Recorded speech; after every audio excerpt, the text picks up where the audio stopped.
So the film, we wrote the film 20 years ago, Ratso and I, and it was so outrageous back then that we couldn't get it made. We went to a number of actors and even close friends, like Chris Walken back then. Chris said, "I just can't do this. It's just too outrageous." So I said, "Wait a minute, you're Mr. Outrageous." But so we shelved it, and then Trump got elected, and we realized we have to do this film. Um, you know, it you know the message of the film is so important. Right? So because we're so caught up in a lack of substance and celebrity and reality TV and all this stuff, that we're getting what we deserve. And what we have to do is step back and say, holy crap. Yeah, I mean, it was logical now to set it in LA. First of all, because, a couple of years ago, the mayor of Los Angeles declared the homelessness problem an emergency situation.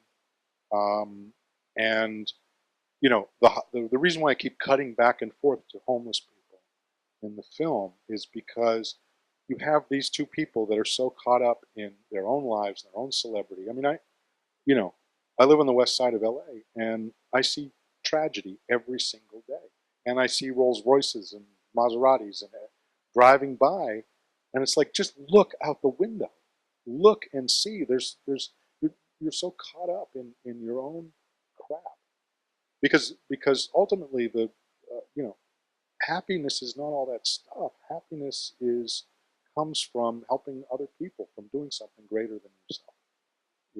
And whether it's filmmaking, and I'm not talking about superhero movies but films of substance, or just walking down the street, talking to the homeless guy, finding out what's wrong, and trying to help. I mean, yeah, but it's just it's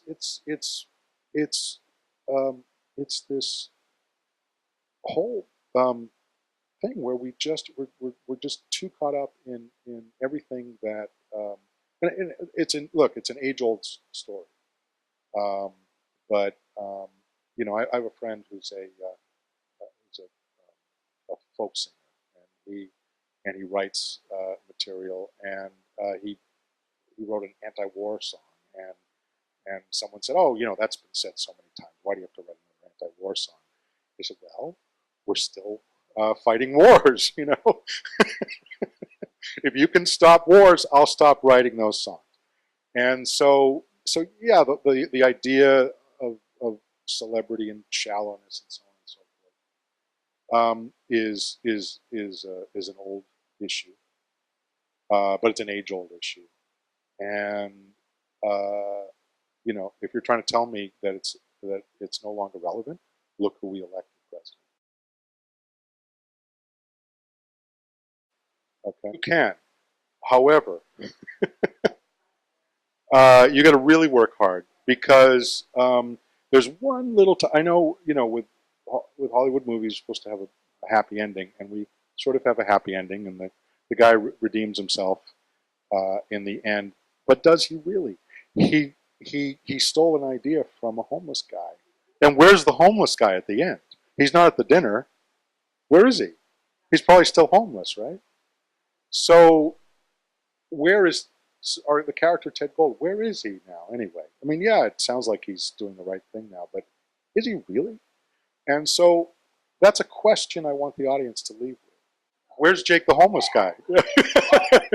Right, yeah, and he's being so self-righteous, and I'm finally, I used to be a world-class asshole, but now it's like, well, you kind of still are,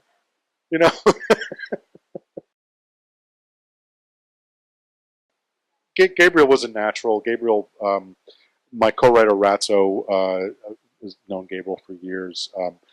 Actually, when we first wrote the script, 20 some odd years ago, we shared an office with a production office with Ellen Barkin. Ellen was married to Gabriel at the time. So I mean, so in a way, there's a lot of history with Gabriel, and he's just perfect for the role. You know, because to me, the best way to do comedy is to do it deadly seriously. It's not an over the top slapstick thing, but real cutting, biting satire has to be done as if the characters are absolutely serious, and who better than Gabriel to do that role? Yeah, he really is. He's a very internal, brilliant actor. Kiersey Clemons. Yeah, she's one of the hottest actresses around right now. She's amazing. She really is. She's amazing, and you know she's coming out in all these huge films, you know the Flash and Zorro, and she just got cast in Lady and the Tramp, and so on and so on. She's going to be huge if she isn't already. Which is interesting because um, we talked about that while we were on the set, and what's it going to be like for her. And you know, I have confidence that Kiersey will be yeah, exactly. Yeah, that's the word, grounded. I think she'll stay grounded. Yeah, no matter how righteous you are, uh, what will you give up? Just quantum physics. You know, I mean, you know, every single cell in our body is regenerated every 12 months. I mean, we're a different person 12 months from now. I mean, we're in in that sense, and you know, everything is in constant flux. So when someone is judgmental of someone else, when someone is not willing to um, share in someone's redemption, when someone is just labels someone, you're this, you're that, and they don't give them any room to change or to realize that they themselves may be wrong. They're living in a fallacy because everything changes and everything is in flux. So so that's the real message of the movie. You know, you could be that homeless person tomorrow. Ask myself, would I still be happy? I probably would be.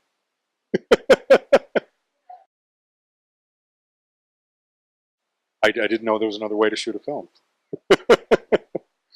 There's something other than 35 millimeter. I've always shot on 35. I'm more comfortable shooting on film than I am on video. I love the process. You know, Spielberg said once that you know, shooting on film is, as opposed to digital, is the difference between painting with acrylics as opposed to oil. And you can feel that as you work with that medium. The other thing too is uh, the cast and the crew both appreciate film, even if they don't realize they appreciate it. They appreciate it because you know, when you're shooting on digital, the tendency is to shoot everything, shoot the rehearsal, shoot it because whatever, it doesn't cost you anything. It's just data on a hard drive and everything. And um, when you shoot on film, before before we burn one, as we say, before we do a take, we rehearse and rehearse and rehearse so that we're not burning too much film, and because we have a limited amount of film, which means we have to rehearse a lot. The actors appreciate rehearsal. The crew, the camera operator, appreciates when we make that dolly move, and you know, the dolly grip appreciates it because he has time to get uh, that uh, that move done. The camera operator has time to get that move, so it's perfect. So once we have it all down and it's perfect, then we do a take. And so that's really, to me, that process right there is incredibly. It's so much better than just um, and again, it's also it goes with the film in a lot of ways. But I don't think I don't think I'll ever shoot on video. So I mean, no offense, but